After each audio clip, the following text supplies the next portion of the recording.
Hi guys, आज हम बात करने जा रहे हैं ऊर्जा ग्लोबल स्टॉक की। आज हम इस कंपनी का एनालिसिस करने जा रहे हैं। स्पेशली हम बात करने वाले हैं इस टॉपिक पर कि ये कंटिन्यूअसली स्टॉक क्यों टूट रहा है। इस चीज़ को लेकर हम बात करेंगे। मेनली हमारा डिस्कशन दोनों पॉइंट ऑफ व्यू से रहेगा। एक फाइनेंशियल पॉइंट ऑफ व्यू से हम भी डिस्कस करेंगे क्या वीकनेसेस हैं कंपनी के बारे में। इसके बाद हम टेक्निकल पॉइंट ऑफ व्यू से देखेंगे कि चार्ट एनालिसिस में कि कहाँ वीकनेस आ रही है और कहाँ स्ट्रेंथ है। इस चीज़ को लेकर हम बात करने वाले हैं। क्लियर? तब तक आप बने रहिए हमारे वीडियो में। अगर आपने अभी तक इस चैनल को सब्सक्राइब नहीं किया तो सब्सक्राइब करें। अगर बिगनर है, न्यू है, तो नोटिफिकेशन बेल आइकन जरूर चेक कर लें, जिससे जैसे हम अपलोड करेंगे वीडियो आप तक सबसे पहले पहुंचेगा। क्लियर? इसके बाद हम बात कर लेते हैं कंपनी के बिजनेस एनालिसिस के बारे में डिस्कस कर लेते हैं। तो ये जो सेक्टर है, ये सेक्टर है पावर सेक्टर से कंपनी बिलोंग करती है। और इंडस्ट्री की अगर हम बात करें तो पावर जनरेशन और डिस्ट्रीब्यूशन का काम है, ये इस इंडस्ट्री से बिलोंग करती है मेनली। और वेबसाइट की अगर हम बात करें कंपनी की www.gurjaglobal.in ये कंपनी की ऑफिशियल वेबसाइट है। ऑफिशियल वेबसाइट आप एक बार जरूर विजिट करें और भी इंफॉर्मेशन, डिटेल इंफॉर्मेशन आपको यहाँ से मिल पाएगी। प्राइस की अगर हम बात करें तो 10 रुपये 80 पैसे का ये हमने क्लोजिंग प्राइस लिया रिकॉर्डिंग के डेट में। मार्केट कैप की अगर बात करें तो इसका 568 करोड़ का इसका मार्केट कैप है। नेक्स्ट हम बात करने जा रहे हैं कंपनी के प्रोफाइल के बारे में डिस्कस करते हैं। तो जैसा ऊर्जा ग्लोबल की अगर हम बात करें तो ये इनकॉर्पोरेट हुई थी 1992 में गगन विहार दिल्ली में। इसका जो कॉर्पोरेट ऑफिस है, रजिस्टर्ड ऑफिस है।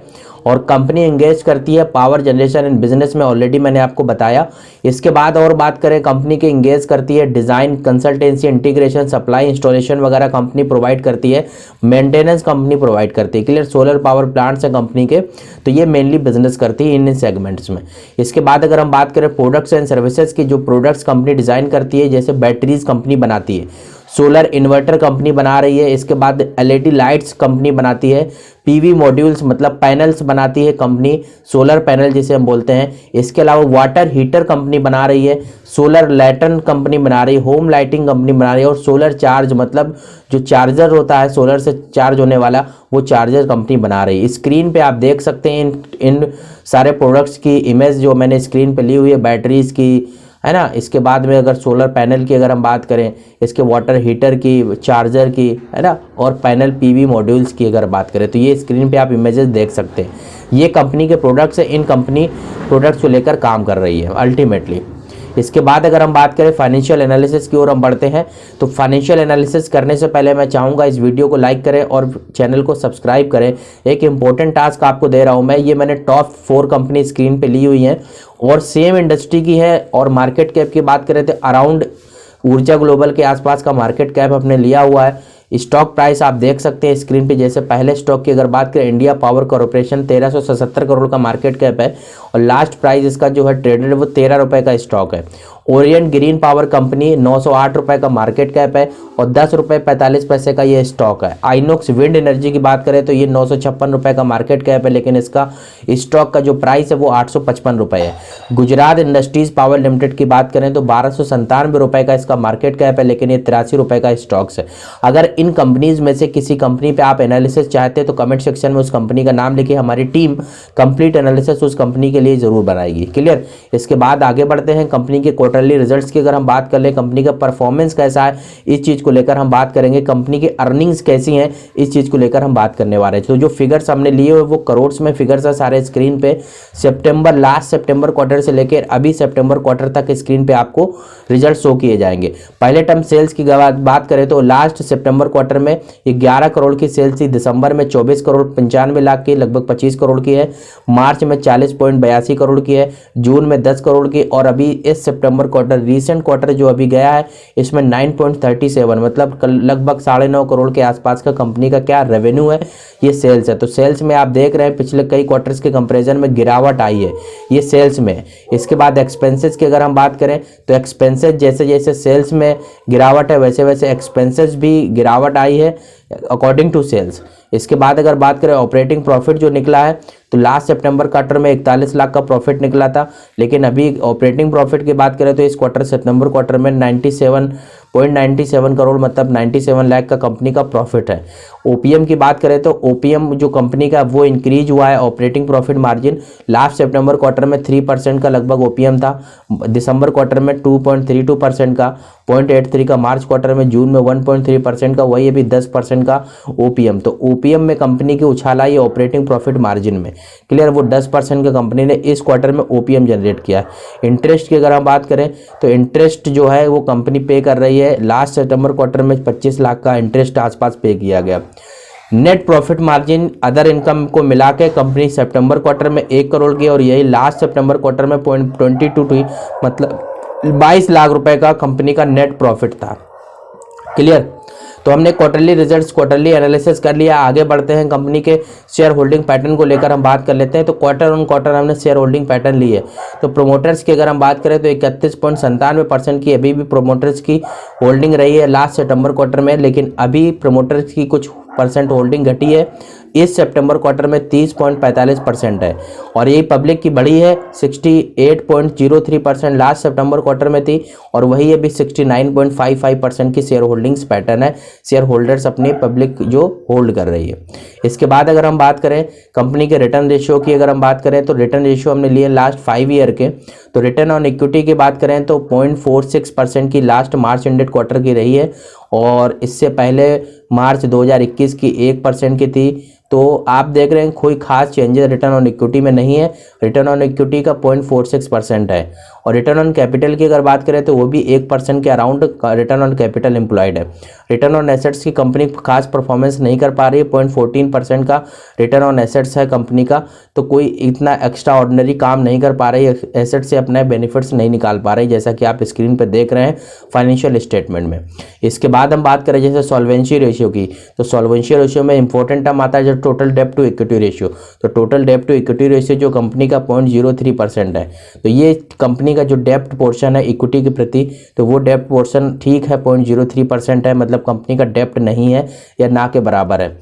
टोटल डेब्ट टू एसेट्स रेशियो की बात करें तो वो 1% का अभी गिरावट आई एसेट्स रेशियो में। यही लास्ट मार्च 2018 की अगर बात करें तो 1.99% का टोटल डेब्ट टू एसेट्स रेशियो था।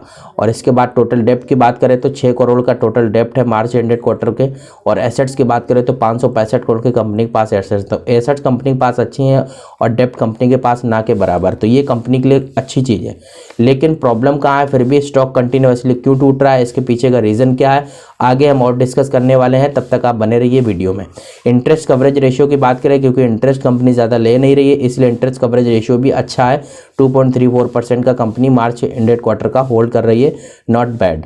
इसके बाद करंट रेशियो की अगर हम बात करें तो 1.19% का करंट रेशियो है, मतलब जो करंट एसेट्स हैं कंपनी की वो अच्छी है कंपैरिजन ऑफ लायबिलिटीज़। तो आप देख पा रहे हैं स्क्रीन पे एसेट्स कंटिन्यू बढ़ी हैं कंपनी की, तो ये करंट रेशियो के लिए एक अच्छी चीज़ है। करंट रेशियो आप देख रहे हैं ये एक बेटर परफॉर्मेंस में है फिर भी। इसके बाद हम बात करें इफ़िशियंसी रेशियो, तो 5 साल का डेटा हमने इफ़िशियंसी रेशियो में भी लिया। टोटल डेज ऑफ रिसीवेबल्स मतलब जो कंपनी ने क्रेडिट्स पे माल दिया हुआ है वो पैसा रिकवरी करने के लिए जो टाइम ड्यूरेशन लग रहा है वो कंटिन्यूसली बढ़ता चला जा रहा है। ये कंपनी के लिए ख़राब चीज़ है, और किसी न किसी वजह से सबसे बड़ा रीज़न जो है कैश फ्लो का। कंपनी के पास पैसा, कंपनी माल बेच दे रही है, क्रेडिट पे माल बेच रही है, लेकिन कंपनी की जो रिकवरी है पैसे की वो रिकवरी नहीं हो रही। तो वो 526 डेज का डेज ऑफ रिसीवेबल्स है, तो ये बहुत हाई है डेज ऑफ रिसीवेबल। एक एक डेढ़ साल कंपनी का पैसा फंसा रहता है, कंपनी को उसकी सेल्स का पैसा ही नहीं मिल पाता है। डेज ऑफ पेबल्स की बात करें जिसकी वजह से कंपनी को कंटिन्यूसली पैसा नहीं मिल रहा, तो कंपनी पैसा दे भी नहीं पाती। तो ये जो कंपनी उधारी पे माल लेती है, कंपनी भी जो उधारी पे माल लेती है वो भी कंपनी पे नहीं कर पा रही, क्योंकि कंपनी का कैश फ्लो रोटेशन नहीं हो पा रहा है। जब कंपनी को पैसा टाइम पे मिल नहीं पा रहा है, इसी वजह से कंपनी क्या कर रही है, टाइम से पैसा अपने क्रेडिटर्स को दे नहीं पा रही है। तो कंपनी के कैश फ्लो मैनेजमेंट में सबसे बड़ा प्रॉब्लम आ रहा है। इसी वजह से कंपनी के स्टॉक प्राइस में एक बड़ा मूव नहीं देख पा रहे हैं आप कंटिन्यूसली, इसीलिए स्टॉक भी टूट रहा है, क्योंकि कंपनी के पास पैसा ही नहीं कैश फ्लो रोटेट करने के लिए। इसके बाद अगर बात करें इन्वेंट्री डेट की, तो इसी वजह से इन्वेंट्री, जब कंपनी के पास पैसा नहीं आएगा टाइम पे तो वो माल तैयार नहीं कर पाएगी। तो डेज ऑफ इन्वेंट्री कंटिन्यूसली आप देख रहे हैं बढ़ता चला जा रहा है। लास्ट मार्च 2018 में 21 था, गिरा है, फिर 2019 में 14 हुआ, मार्च 2020 में 17 हुआ, मार्च 2021 में 21 हुआ, और यही अभी 54 डेज का आज डेज ऑफ इन्वेंट्री आ गया। क्लियर, तो ये कंपनी के लिए बहुत सारी प्रॉब्लम्स है। कैश फ्लो मैनेजमेंट में कंपनी एक अच्छा परफॉर्मेंस नहीं कर पा रही। कंपनी कर्ज नहीं ले रही, ये एक अच्छी चीज़ है, लेकिन अपने जो पैसे का है वो इस्तेमाल बराबर नहीं कर पा रही है, उसको पैसा टाइम पे मिल ही नहीं रहा है मार्केट से। तो ये कंपनी के लिए एक नेगेटिव पॉइंट है।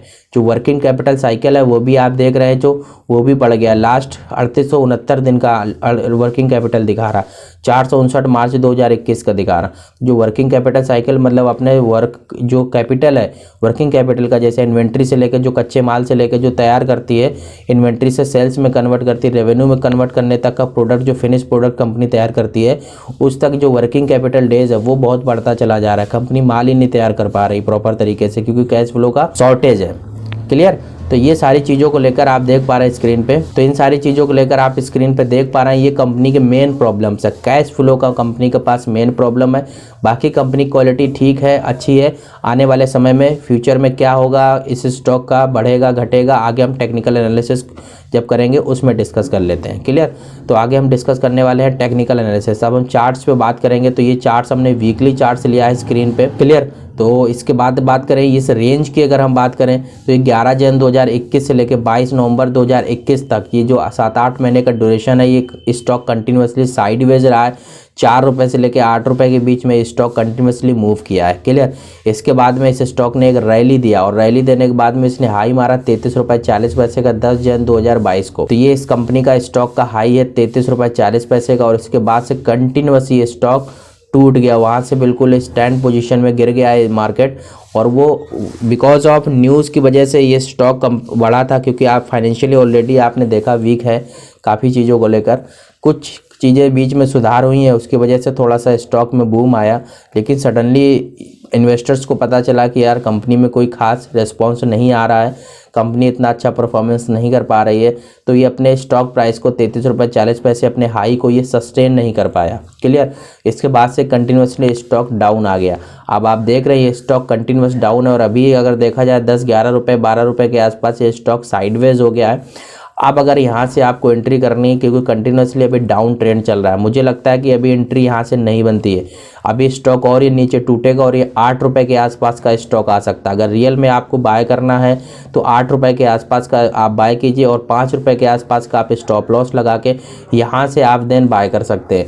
लेकिन फिर भी मैं चाहूँगा कि जब तक कोई बाय का सिग्नल ना मिले, जब तक कोई ऐसी कैंडल में सिग्नल ना मिले कि यहाँ से स्टॉक अब ऊपर जाएगा, या कोई ट्रेंड साइकिल ब्रेक ना करे, क्योंकि अभी ट्रेंड साइकिल चल रहा है डाउन ट्रेंड का, जब तक ट्रेंड अप ट्रेंड का साइकिल ब्रेक नहीं करता है तब तक मुझे लगता है कि इस स्टॉक में आपको एंट्री करना थोड़ा सा डेंजरस होगा। वैल्यूम की बात करें तो उतना खास वैल्यूम अभी जनरेट नहीं कर पा रही कंपनी, क्योंकि ऑलरेडी इतना स्टॉक टूटा हुआ और अभी टूटने के चांस है। क्लियर?